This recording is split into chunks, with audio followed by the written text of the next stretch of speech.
بسم الله الرحمن الرحيم نحمده ونصلي على رسوله الكريم.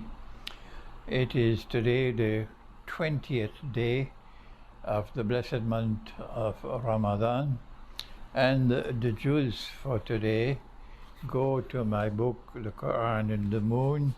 For the 20th day it is Surah Al-Sad, Surah Al-Zumar and Surah Al-Ghafir.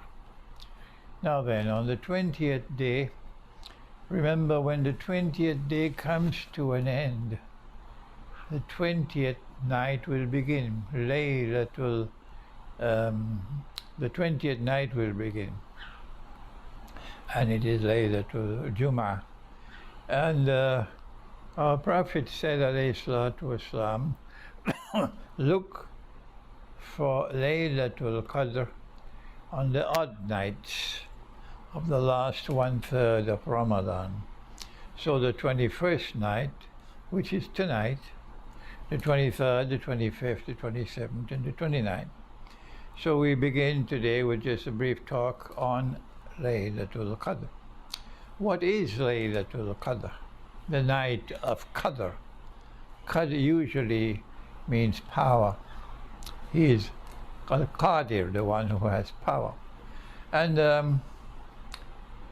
the night of power, Lailatul Qadr, is in the Quran, because Allah says, بعد أعوذ بالله من الشيطان الرجيم إنا أنزلناه في ليلة القدر. We sent it down, meaning we sent down the Quran on Lailatul Qadr. The Quran is with Allah, and it is a recitation which is with Allah. It is guarded and protected fi lawhil mahfuz, in a preserved tablet, guarded tablet. And fi kitabin maknoon, it is a recitation which is in a book which is guarded or protected. So Quran is a recitation. If you destroy every single copy of the printed Quran in the whole world today, you've done nothing to the Quran, nothing, because the Quran is a recitation. And this divine recitation was sent down as the last to come from the Lord God. Every Christian should listen to this. Every Hindu, every Buddhist, every Jew must listen to this. This is the last to come down from the Lord God. If you neglect the last to come down from the Lord God, what is the price that you would pay? I'm speaking to the Hindu and to the Jew and the Christian and the Buddhist, not just to the Muslim. So the whole Quran was sent down on this night. And that is what makes this night so important.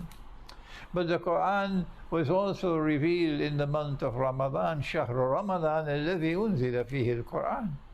So Laylatul Qadr, the night in which the Quran was sent down, is a night in the month of Ramadan.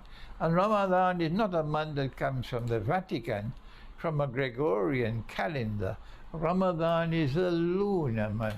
The Hindu has the lunar month, the Christian, the Jew, the Buddhist, the Muslim, but we've all abandoned the lunar month today and embraced Dajjal's bogus secular month, in which a month, it's so funny, a month can have 28 days, yes, and a month can have 29 days, because Dajjal says so. And so everybody accepted. But no, a lunar month can never have 28 days. Forget it. A lunar month can never have 31 days. Forget it. So this is a sign when we have abandoned the Lord God and we are following the Dajjal, when we accept uncritically so a month of 28 days, a month of 31 days.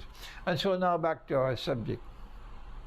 The reason why this night is so important, the only reason why this night is so important, is because its connection with the Quran, the last revelation to come from the God of Abraham and Moses and Jesus and Muhammad, Allah's blessings be upon him. What is this night? Lailatul Qadr khayrum min alf shahr. This night is superior, better, more valuable than 1,000 months. Meaning, not 999 plus 1. No, 1,000 months, meaning a very long period of time, a whole lifetime or more. This night is more important than all of that time. But then you would ask, but wait a minute, did the Quran not come down over a period of 23 years? How come you saying it came down in one night? Answer, it came down from Allah to the lowest heaven, the lowest parallel universe, on this night. And from there, the lowest heaven, the lowest sama, it came down piecemeal to the heart of the Prophet ﷺ. And so there are two ways the Quran came down. It came down once from the divine presence to the lowest heaven. It came down secondly, piecemeal to the heart of the Prophet ﷺ over a period of 23 years. Is there a third way? Yes, it is. Yes, there is a third way. That every night of this blessed month of Ramadan, Allah recited the whole Quran from cover to cover to the Prophet ﷺ. Each night there is a juz that he recited, and he never cut any surah of the Quran. No.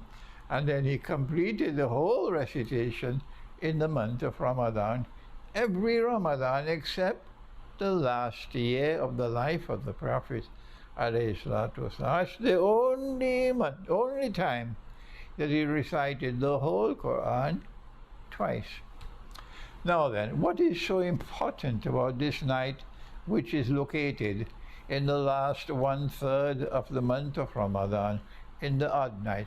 Where do you look for the answer? The answer must come first of all from the Quran, not from the Hadith or not from some sheikh. The answer must come from the Quran. After the Quran you can go elsewhere, but this comes first. And whatever is in the Quran sits in judgment of everything else. تَنَزَّلُ الْمَلَائِكَةُ وَالرُّوحُ فِيهَا بِإِذْنِ رَبِّهِمْ مِنْ كُلِّ أَمْرٍ. This is what is important about this night. This is the night when Allah subhanahu wa ta'ala, in commemoration of this historic event, celebration of this historic event, He sends down the angels, and He sends down the Ruhul Qudus, Jibreel alayhi salam, min kulli amr, to perform any task that Allah assigns to them. What could be the task? The first thing of all, to use your intelligence, is what the believers have been asking for all through Ramadan and outside of Ramadan. Your dua is important. What are you asking for? When you ask and you ask and you ask, this is the night. He's sending them down to answer your dua. Okay?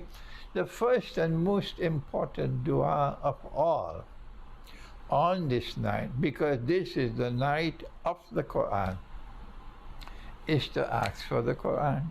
That's right. Ask for the knowledge of the Quran. Ask to be blessed with the knowledge of the Quran, the understanding of the Quran. Ask to be blessed with the, the nur of the Quran. Ask to be blessed for the shifa of the Quran.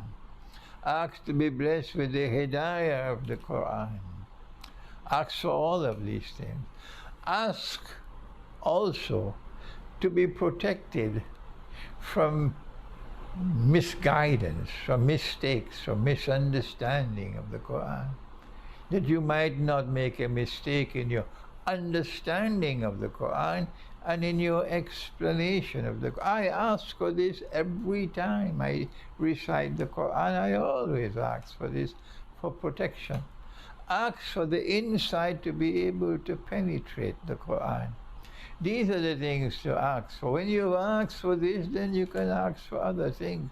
There are those of you who are in debt. It's a terrible thing to be in debt, yes. And you'd want to get out of debt, because if you die and you have a debt with you, the Prophet ﷺ did not, he refused to perform the Salatul Janazah of someone who died with a debt. And then one of his companions said, "O Messenger of Allah, I'll pay the debt." Then the Prophet ﷺ performed the Salatul Janazah over that body. So you would not want to live with a debt, you want to get out of debt. So ask on this night, "O Allah, open for me a way that I might get out of debt." Some of you are ill, you have chronic illnesses, or your mother might be ill, your father might be ill, someone near and dear to you, your wife or your husband, and you're living in difficulties because of illness. But he is a shafi, he can give shifa. So this is a night to ask and beg for Allah. And when you ask, you don't ask only with your lips. You must also ask with your heart. But I want to tell you how Nabi Sulaiman alayhi salam, his sunnah, how he used to ask, which is the next talk I'm going to give. Before he would ask for something, he would first ask for forgiveness for sins. What a wonderful sunnah. For us as well. Before we ask for something, first ask for forgiveness for sins. Thank you. Wassalamu alaikum wa rahmatullahi wa barakatuh.